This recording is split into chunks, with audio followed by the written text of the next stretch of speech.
ముంబై నటి జత్వానీ కేసులో నేడు కీలక పిటిషన్లపై హైకోర్టులో విచారణ జరగనుంది. బెయిల్ ఇవ్వాలని కోరుతూ ఈ కేసులో ఆరోపణలు ఎదుర్కొంటున్న ఐపీఎస్లు, పోలీస్ అధికారులు హైకోర్టుని ఆశ్రయించారు. నేటి వరకు ఎలాంటి చర్యలు తీసుకోవద్దంటూ గతంలో ఆదేశాలిచ్చింది హైకోర్టు. పోలీసుల బెయిల్ పిటిషన్లలో జత్వానీ ఇంప్లీడ్ పిటిషన్ దాఖలు చేశారు.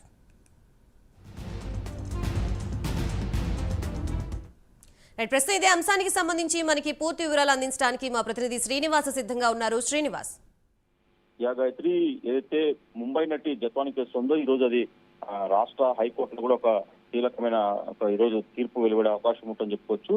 ఈ ముంబై నటి జత్వానీ కేసులో కొందరు ఐపీఎస్ అయితే ప్రధానంగా తీసుకుంటే గన అప్పటి మాజీ విజయవాడ సిపి కాదిరాన్ టాటాతో పాటు అలాగే డీసీపీ విశాల్ గున్ని కూడా బెయిల్ కోరుతూ కూడా ఇప్పటికే వాళ్ళు హైకోర్టు నుంచి కూడా అనుమతి పొందారు. ఆ బెయిల్ ఏదైతే ఉందో ఈ రోజు వరకు కూడా వాళ్ళపైన ఎలాంటి చర్యలు తీసుకోవాలని చెప్పేసి కూడా గతంలో హైకోర్టు ఆ పోలీసు ఒక ఆదేశాలు జారీ చేసింది.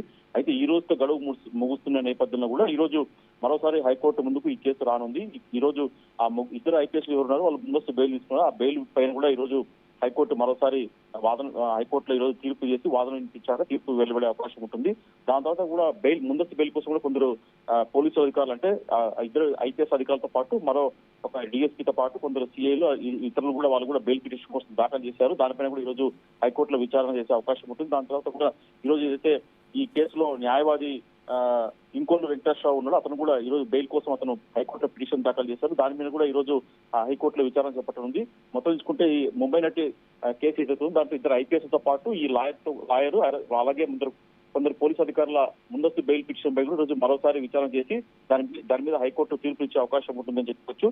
అయితే ఈ కేసు ఇప్పటికే ముంబై నటి జత్వానీ కూడా బెయిల్ పిటిషన్ లో కూడా పోలీసుతో కలిసి ఆమె ఇంప్లీడ్ అయ్యింది.